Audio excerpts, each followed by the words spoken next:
It is the stuff of legend, but it happens to be true that in his office at 60 Minutes, Mike kept an old newspaper ad that he really loved. It read, "The 4 most dreaded words in the English language are, Mike Wallace is here." Over the weekend, we got the news that we had dreaded. Mike Wallace is gone. He died Saturday at the age of 93 after a long career of pointed questions.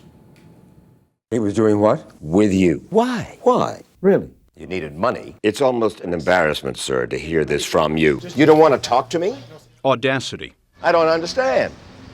They must be ashamed of something. Questions that would start a fight in a bar started the week for millions of Americans. This is 60 Minutes.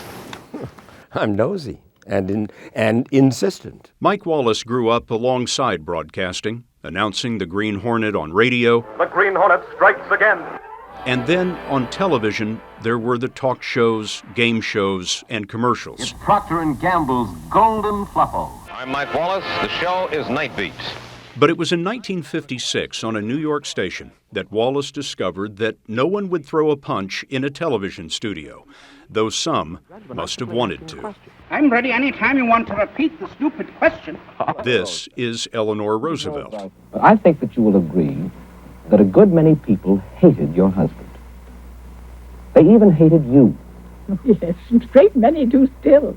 He found his voice and his style, but the pivot point in his life came with the death of his son Peter, who fell in a hiking accident in Greece in 1962.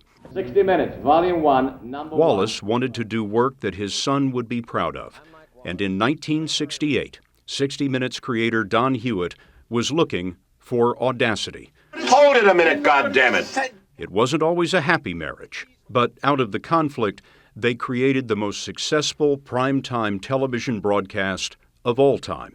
That called you, quote, a dead man walking.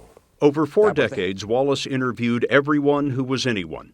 He said things to the Ayatollah Khomeini that would send an Iranian to prison for life. And he calls you, Imam, forgive me, his words, not mine, a lunatic. Wallace was not shy about controversy, and on occasion, controversy came to him. In 1982, Wallace was named in a libel suit by General William Westmoreland, the former commander of U.S. forces in Vietnam. Wallace had narrated a CBS Reports documentary that claimed Westmoreland lied about enemy troop strength. The suit was dropped, but listening to his work questioned in court sent Wallace into the first of 3 depressions. He acknowledged this to correspondent Morley Saper. Did you try to commit suicide? I've never said this before. Yeah, I tried. But he was, in the end, unbreakable. It was 65 years from Wallace's first appearance on camera in a World War II film for the Navy So what you waiting for? to his last interview for 60 Minutes at the age of 89 You think that people are going to believe you? with baseball star Roger Clemens, who was fighting charges of steroid use. And never an anabolic steroid? Never. He told new correspondents at 60 Minutes, "Our job isn't hard. Just look for the truth." Mike did that without flinching.